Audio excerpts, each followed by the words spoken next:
ایشون فرمودن که رابطه نفس و بدن نه حلول نه اتحاد نه عینیات، یه چیزی ماورای اینها. ما میگیم رابطه نفس و بدن همه همینا باشه، چه اشکالی پیش میاد؟ بدن بیان تمثیلی بله اشکال نداره، همین تمثیلتون من دارم میگم. شما همه ادلهتون یه مثال بیشتر نیست. من میدونم کتابای فلاسفه کل حرفاش همین یک مثاله، دلیل که نداره، یکمون دلیل نامتونی بودن شد. بعدم که جواب مثالشو میدیم، یه مثال بود همین مثال.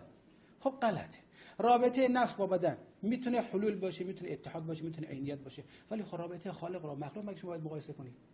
خب بدن هم اجزا دارد، نفس هم اولا که اجزا داره، ثانیا براتون نداره. خب شیئی که میاد با نفس شما ارتباط برقرار میکنه، یه ارتباطی که چجوری رو خدا به خود ارتباط برقرار کنه؟ اگر میگید نفس غیر از بدن من است، واقعا تدبیر بدن میکنه مثل خدا، این که عقیده فقها و متکلمینه که هیچ فیلسوفی اینو نمیگه که.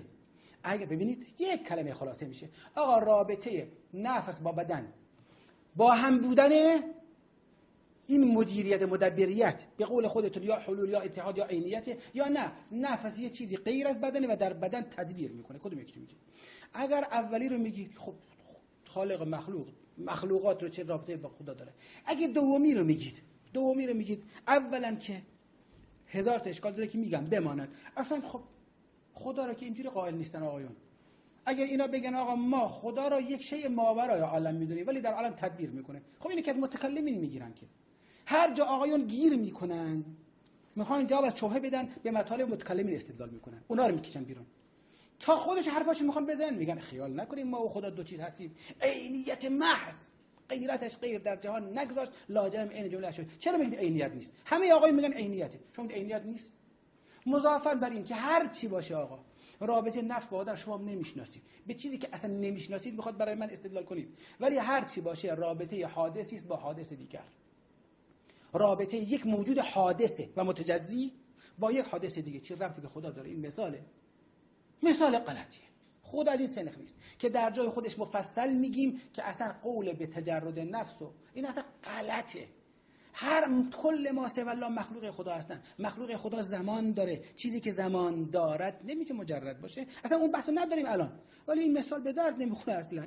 این موافق با حرف ماست که آقا اگر هم رابطه بین بدن و نفس باشه قطعا خدا به خلاف خلقشه، شیء به خلاف الاشیاء. بعد اینم نیست اونم نیست. خب یه چیزی بگیم دیگه، خلاصه این جواب شد. من واقعا هیچ کدوم از اینا که نیست، ولی یه چیزی هست که من نمیدونم چیه، لابد خدا همینجوریه. این مشکلی رو حل کرد.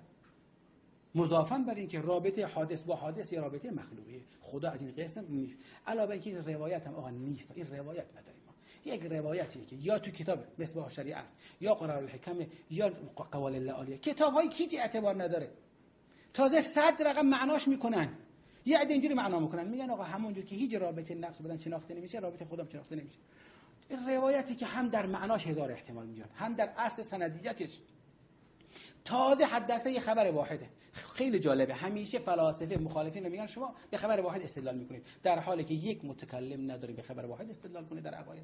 خود فلاسفه کمترین دلیل ضعیف بی مدرک پیدا میکنن، سریع میچسبن، بنای اعتقاداتشون میذارن. در وحدت وجود به این مهمی یه روایت پیدا میکنن که نه دلالت داره، نه سند داره، نه مدرکی هست.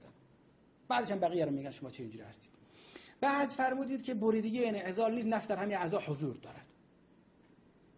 یعنی کی اینا رو گفته؟ چجوریه؟ شما اصلا نمیدونید خودتونم چیه.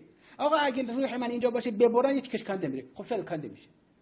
اثرش فرق میکنه. خب چی فرق میکنه اثرش؟ اینا یه چیزایی نیست که شما در همه حال به مجهولات میکنید. برای چی؟ برای اثبات یک مطلب خلاف ضرورت. من بگم آقا مثلث مربع، بگی چطوری میشه؟ بگم مثل رابطه نفس و بدن. خب تو که رابطه نفس و بدن نه خودت میفهمی، نه من به مرمتون. بعد اون تناقض رو میخوای حل کنی با این مسئله. بعد فرمودید که علایه حال این رابطه غلطی، این رابطه مال مخلوقات خداست، خدا این رو نداره. مدیر و مدبرم که گفتم مدیر و مدبر را به هیچ عنوان اینها قبول ندارن به معنای درستش، میگن عین ذات اشیاء. بعد فرمود غیر خدا پس اصلا وجود نداره، کثرت وجود موجوده. نه آقا، تمام این آقایون وحدت موجودی هستن، همشون قائل به وحدت شخصی وجودن. ببینید آقا، ما ثبوتاً دو معنا بیشتر نداریم. ثبوتاً ها، یک خالق غیر از مخلوقات، دو این غیریت از بین بره. اسمش میخوای وحدت وجود بذار، میخوای وحدت موجود بذار، میخوای وحدت در عینت، وحدت در کثرت بذار، میخوای کثرت در وحدت بذار، میخوای تجلی، هر چی میخوای بگی همین عقیده فلاسفه. اسما رو عوض میکنن، شما خیال میکنید مطلب رو عوض کردن. مطلب رو که عوض نکردن. ثبوتا ما دو عقیده بیشتر نداریم و عقیده به غیریت خالق مخلوق رو تمام این فلاسفه شرک میدونن.